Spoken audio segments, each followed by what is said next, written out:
السلام علیکم ناظرین، میں ہوں عبد الرحمن بخاری اور آپ دیکھ رہے ہیں ڈیلی K2۔ ان دنوں گلگت بلتستان میں جس طرح کے احتجاج سامنے آ رہے ہیں اور پھر اب وہ دیگر اضلاع سے قافلے جو ہیں وہ گلگت پہنچنا شروع ہو گئے ہیں۔ آج دن بھر اتحاد چوک میں جو گلگت کا مرکز ہے اور عوامی ایکشن کمیٹی کے دھرنے کا جو مقام ہے وہاں پر آج کیا صورتحال رہی، یہ ہمارے سینئر ساتھی منظر شگری ہمارے ساتھ موجود ہیں، یہ اس کی رپورٹنگ کرتے رہے ہیں، یہ سارے مناظر انہوں نے دیکھے ہیں وہاں کی صورتحال۔ منظر صاحب، آج اتحاد چوک کی کیا صورتحال تھی، ذرا ہمارے دیکھنے والوں کو بتائیے گا۔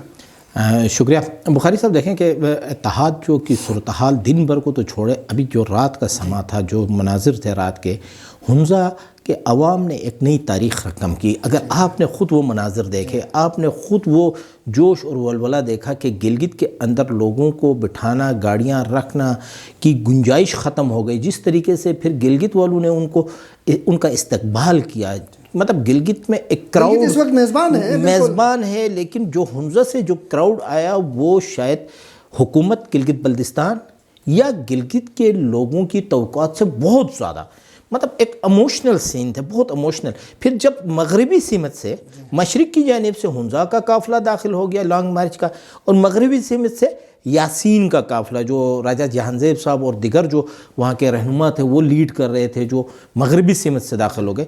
صرف 2 ایریاز کے لوگ جب یہاں پہ پہنچے ہیں تو جو آفیشیل کوئی ڈیٹا ہمارے پاس آ رہا تھا حمزہ کے قافلے کا، وہ تھا کوئی 450 موٹر سائیکل، سرکاری ڈیٹا، میں پبلک کا غیر جانب وہ نہیں، اور 300 پلس جو تھی وہ گاڑیاں تھیں، اور اس کے اندر گاڑیوں میں ایک بندے نہیں تھے۔ آپ نے دیکھا گاڑیوں میں لوگ نعرے لگا رہے ہیں، مطلب دنیا کے لوگ ہیں، مطلب اس وقت مطلب جو مین بازار ہے ہمارا، اس کے اندر کوئی گنجائش نہیں ہے کہ مطلب وہاں پہ گاڑی کھڑی کی جا سکے، عوام کو رکھا جا سکے۔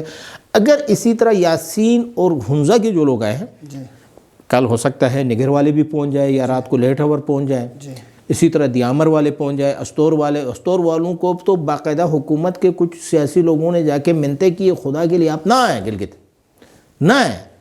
حکومت آپ والی بات ہے کہ وہ بلی والی جو آپ نے مثال دی تھی کہ بلی وہ کبوتر جو ہے وہ اس کو دیکھ کے جو آنکھیں بند کر لیتا ہے، تو حکومت یہ موبائل سروس بند کر کے وہ یہ سمجھ رہی ہے کہ بس سب کچھ ٹھیک ہے۔ تو آج ان کے وزراء اس حکومت میں کیبنٹ میں بیٹھے ہوئے جن لوگوں نے یہ فیصلے کیے تھے، اب فیصلہ کرنے میں غلام محمد صاحب آپ کے سامنے ہیں، جو گندم سبسڈی کا جو فوڈ منسٹر ہے، وہ خود تو امریکہ میں بیٹھا ہوا، پتہ نہیں UK میں بیٹھا ہوا آرام کر رہا ہے، اس کے حلقے سے کتنے لوگ یہاں پہ پہنچے۔ پھر ہمارے ترجمان بھی ہے اس وقت گلگت بلتستان گورنمنٹ میں، معاون خصوصی ایمان شاہ صاحب، وہ حمزہ پہ بڑا ناز کر رہا تھا، لوگوں کو کہہ رہا تھا حمزہ کے لوگ نہیں آئیں گے۔ آج بتائیں، اتنے لوگ آئے، شاید وہ کسی ایک بندے کو ووٹ دے دے تو میرے خیال میں وہ بہت بڑی کامیابی ہے ان لوگوں کی، جس طریقے سے حمزہ سے ایک سمندر عوام کا جو امڈ آیا۔ تو اب یہ جو مناظر تھے آپ نے خود دیکھا کلوز سے، آپ کیا سمجھتے ہیں ان مناظر کو، آپ کیسے دیکھتے ہیں؟ جی منظر بھائی، بالکل آپ نے درست فرمایا، جس طرح کا مجمع یہاں پہنچا ہے اتحاد چوک کے مقام پہ، یہ خود عوامی ایکشن کمیٹی کی توقعات سے بھی بڑھ کر ہے، اور اب جو صورتحال بن رہی ہے کہ صبح کل دن ہے اور جو ہڑتال تھی وہ 2 دنوں کی تھی، وہ ہڑتال صبح ختم ہو رہی ہے، تو اب سڑکوں پہ ایک نیا مجمع لگے گا، نئے قنات لگیں گے، شامیانے لگیں گے اور ایک دھرنا ہوگا، تو اس سے یقیناً یہ حکومت کے لیے ایک نئی صورتحال پیدا ہو جائے گی۔ اور جتنی زیادہ مقدار میں لوگ یہاں آ رہے ہیں، دیگر اضلاع سے بھی، جیسے آپ نے کہا استور سے لوگوں نے آنا ہے، دیامر سے آنا ہے، تو یہ قافلے، نگر کے قافلے جب پہنچیں گے تو صورتحال شاید حکومت کے بس سے باہر ہو جائے۔ مگر بخاری صاحب آپ کو یہ بھی اندازہ ہے کل جو سکارتو میں جو بڑا جلسہ تھا ہڑتال کے بعد وہاں پر، اس میں بھی تو چلو چلو گلگت کا نعرہ لگ گیا تھا، اور ممکن ہے آج ان کے بھی ڈیسیجن ہو جائے، جب بلتستان والے بھی اگر گلگت کی طرف، وہاں کے 4 اضلاع وہ بلتستان ڈویژن کے لوگ بھی گلگت کی طرف موومنٹ کرتے ہیں، تو یہ تو حکومت سمجھ لو کہ ویسے بھی حکومت نظر تو کہیں پہ نہیں آ رہی ہے، لیکن یہ کس طرح ان چیزوں کو مینیج کرے گی۔ کل اگر خدا نخواستہ کوئی بھی چیز کسی ایک شخص کی اگر انگلی بھی ٹوٹ جاتی ہے تو بلیم اس حکومت پہ آنا ہے، تو حکومت کو تو بالکل یقیناً سیکیورٹی انتظامات ایک بہت بڑا مسئلہ ہے حکومت کے لیے، اتنے زیادہ اگر لوگ آتے ہیں ان کے لیے سیکیورٹی کا، پھر آپ نے جیسے کہا پارکنگ کا ایک بہت بڑا مسئلہ ہے، تو ان چیزوں کو حکومت کو دیکھنا پڑے گا۔ منظر بھائی، آپ یہ بھی ذرا ہمیں بتائیں کہ کیا لگتا ہے حکومت کوئی فیصلہ تبدیل کرنے کی طرف جا رہی ہے صورتحال دیکھ کے یا نہیں؟ دیکھیں حکومت کا کل شام اس ٹائم تک جب ہماری ریکارڈنگ ہو رہی ہے اس وقت تک کوئی اس طرح کا فیصلہ نہیں تھا. حکومت نہیں کر رہی ہے فیصلے کوئی اور بندے کر رہے ہیں. وہاں سے کوئی سگنل نہیں تھا کیونکہ حکومت تو یہاں پہ ہے نہیں نا. دیکھیں حکومت کس کی ہے؟ پیپلز پارٹی کی ہے, نون لیگ کی ہے, کچھ انڈیپینڈنٹ لوگ ہیں, کچھ پی ٹی آئی کے ہیں.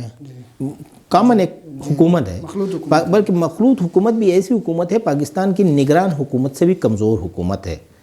اس وقت آپ کو پتہ پاکستان میں وہ نون اور پیپلز پارٹی ایک دوسرے کو گالیاں دے رہے ہیں, یہاں پہ بیٹھ کے جناب ایک ہی ٹیبل پہ بیٹھ کے اپنی حکومت کو انجوائے کر رہے ہیں. حکومت یہاں پر نہیں ہے.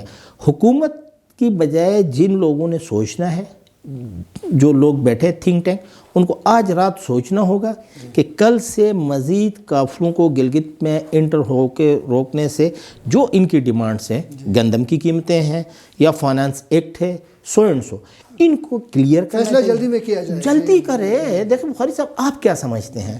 دیکھیں نا اتنا ٹائم ہو گیا, اب یہ آپ کو گندم آٹے کی قیمت انہوں نے بڑھا دی. مجھے یہ بتایا کہ آپ کو 40 کلو مل گیا یا 20 کلو؟ وہی 20 کلو ہی دے رہے ہیں. وہ 20 کلو بھی کس طرح دے رہے ہیں؟ ایک 40 کلو والے کو آدھا کرتے ہیں, آدھا کر کے یعنی قوم کو آٹے کا بھکاری بنایا. قوم کو آٹے کا بھکاری بنایا, آدھا تھیلا آپ کا, آدھا آپ کے ہمسائے کا. کس طرح دے رہے ہیں نا, کیونکہ اس ڈیلر کے پاس کوئی ترازو ہے کہ جس میں وہ پیمائش کر کے دے رہا ہے. اب حمزہ سے جو قافلہ آیا, آپ نے سنا نعرہ, انہوں نے کہا گندم کی کٹوتی نامنظور. کٹوتی, قیمت سے بھی زیادہ کٹوتی پہ زور تھا. وہ نعرے میں بڑے غور سے سن رہا تھا, ہمارے پاس اس کی فوٹیجز موجود ہے, پبلک دیکھ رہی ہے گلگت میں. اور مطلب آپ کی سوچ ہے, اور یوتھ ہے. حمزہ سے اپر حمزہ سے دیکھیں, اپر حمزہ کا علاقہ آپ کا چپور سن تک سے لوگ گلگت پہنچنا, مطلب کم سے کم آپ کا 250 کلومیٹر دور سے لوگ آئے ہیں. 250 کلومیٹر دور سے لوگ آئے ہیں. توقع ہی نہیں تھی. اس سردی میں کون آتا ہے؟ میں اور آپ رات کو بیٹھ کے رپورٹنگ نہیں کر سکتے ہیں, جبکہ چلتے پھرتے بھی ہیں. اس سردی میں اتنے لوگ آ کے سڑک پہ بیٹھے ہوئے ہیں. تو آپ کیا سمجھتے ہیں؟ دیکھیں آپ کا بڑا ایکسپیرینس ہے, پہلے بھی آپ نے مہدی شاہ کے دور میں, ماضی پہ اگر آپ نظر ڈالیں, آپ کو نون لیگ کے دور میں بھی یہ احتجاج ملتا ہے, آپ کو پیپل پارٹی کے دور میں بھی لوگ گندم کے لیے سڑکوں پہ آئے ہیں. تو یہ ماضی کے تجربات اگر ہم دیکھتے ہیں تو ہوا یہ کہ جب احتجاج ایک شدید سطح پہ ہونے لگا تو تب حکومت نے فیصلہ لیا. تو اب جیسا کہ آپ نے کہا بھی کہ حکومت کو چاہیے کہ وہ فوراً اس کا فیصلہ کرے, لوگوں کی توقعات ہیں. بخاری صاحب ایک اور چیز, سوری, اس وقت دیکھیں سابق چیف منسٹر ہے, مسلم لیگ نون کے سرپرست ہیں اس وقت, حفیظ الرحمان صاحب گلگت میں نہیں ہیں. امجد وہ نون کی وہاں پہ وہ کر رہے ہیں. امجد صاحب پیپلز پارٹی کی کمپین کے لیے پاکستان میں بیٹھے ہوئے ہیں. یہاں پہ پھر گلگت بلتستان حکومت کا کوئی بندہ آپ کو نظر آ رہا ہے؟ گلگت بلتستان کا کوئی بندہ آپ کو نظر آ رہا ہے؟ کہاں ہے یہ لوگ؟ کہاں گئے ہیں؟ کیا ہے؟ لوگ سڑکوں پہ ہیں, یہ لوگ کہاں بیٹھے ہوئے ہیں؟ کیا سمجھتے ہیں آپ؟ دیکھیں اب جو صورتحال منظر بھائی ہے کہ قیادت ہماری ادھر نہیں ہے, وفاق کے اندر کوئی مستقل حکومت نہیں ہے, جس کی وجہ سے یہ بڑے فیصلے لینے میں تاخیر ہو رہی ہے. اگر کوئی منتخب حکومت وہاں پہ ہوتی تو یقیناً یہ مسئلہ شاید اس حد تک جاتا بھی نہ. سر کل احسان ایڈوکیٹ صاحب جو اس کو پورے کو لیڈ کر رہے تھے, ایڈوکیٹ صاحب نے ایک بڑی بات کی تھی. دیکھیں گلگت بلتستان حکومت بڑی کمزور حکومت ہے. ہماری اس کمزور حکومت کے ساتھ جھگڑا نہیں ہے, ان کے ساتھ کوئی کلیش نہیں ہے. ہمارا تنازع ہے وفاقی حکومت کے ساتھ. ہم وفاق کے ساتھ لڑنا چاہتے ہیں. وفاق میں تو ویسے بھی 8 تاریخ کو الیکشنز ہونے ہیں. آپ یہاں کی گلگت بلتستان کابینہ نے جو اپنا فیصلہ کیا تھا وہ آج اس کو ریورس کر لے. 8 تاریخ کو وہاں پہ الیکشن ہے, 10-12 تک نئی حکومت بنے گی. وہ جو فیصلے کرتی ہے ان کے ساتھ فائٹ اس وقت ہوگی. تو ابھی کیا ضرورت ہے ان کو اتنی شارٹ کٹ میں ان کو مطلب عجیب عجیب فیصلے کرنے سے, لوگوں کو سڑکوں پہ لانے سے. بجلی تو یہاں پہ ہے نہیں, پانی یہاں پر ہے نہیں, پھر آٹا تھا وہ ابھی نایاب ہو چکا ہے. ابھی میں آج ایک وہ اولڈ میموری پڑھ رہا تھا, آج سے 1 سال پہلے غلام محمد صاحب کا ایک سٹیٹمنٹ آئی تھی, اولڈ میموری فیس بک پہ دیکھ رہا تھا.